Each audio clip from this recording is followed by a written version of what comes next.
Good afternoon, everyone. Good afternoon, and thank you, everybody, for being here.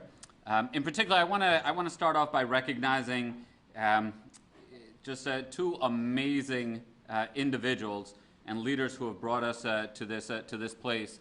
You know, Keith Stokes and Sonny Guzman Stokes. It's just been an honor and a pleasure working with you over the past year and change. And with both of you, you are like walking quotables. And I have quoted you many, many times out there in the community. And it's just great to share in all the great work that you're doing and continue this work going forward. So thank you. I want to thank our partners in government, beginning with our Governor, Dan McKee, and our Secretary of State, Nellie Gorbea. It means a lot to the community that you're here. I want to recognize the sponsors of this bill, Anastasia Williams, who's always speaking with a fierce voice, and State Senator Tiara Mack, who is just an amazing leader in our community. So thank you for leading the way on this. There's a number of other folks to recognize, and I'm sorry if I miss anyone, but I want to recognize Senator Harold Metz, who's been a great champion in our community for such a long time. State Rep Ray Hull. You know, we have our whole community, you know, owes you a debt of gratitude for years of leadership. State Rep Brandon Potter. And again, if I missed any elected officials, you know, I deeply apologize. So, you know, I want to begin by talking a little bit about the significance of this. You know, I think about when I was maybe about 21 years old.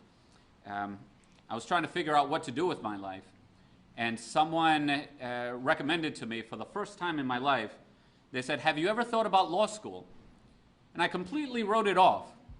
Didn't even register, didn't even cross my mind. I said no, and I'm not interested in it. And by dint of luck, the very next day, another person recommended law school, and that's the first time it really began to sink in. And I started thinking about it. But more of what I thought about was why I had just rejected it outright to begin with. And that's because as young people, or that's because we ask our young people to see themselves as something that they've never actually seen. I didn't have any family members who were lawyers. I didn't have any family members who were professionals. I certainly didn't have friends of the family that I can call and I know you're a lawyer and give me advice. I just didn't have access to that. I just wasn't connected to that. And so what I'm getting at is that if you actually haven't seen something, it's hard to envision yourself in those shoes in your own future. But that's why I think the magic of what we're celebrating here comes in. Now, every single child in our school department that's receiving part of their basic education is going to be able to look back into their own curriculum and see themselves. So if we want our kids to see themselves as kings and queens, as business leaders, as societal leaders, as community leaders, it's not going to be one of those things where they've never seen before.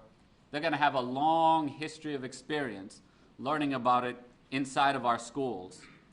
So we are doing nothing short of opening our kids' minds and expanding their possibilities. And that's why this is so exciting. Before I sign off, I just want to also make a point.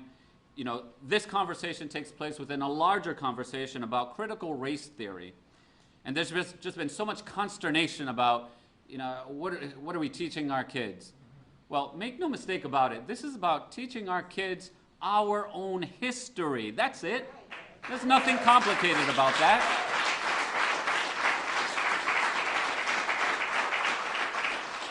But we want our kids to know the full history, both the good and the bad, but a history that will give them a firm footing to know where they came from so that they know where they're going.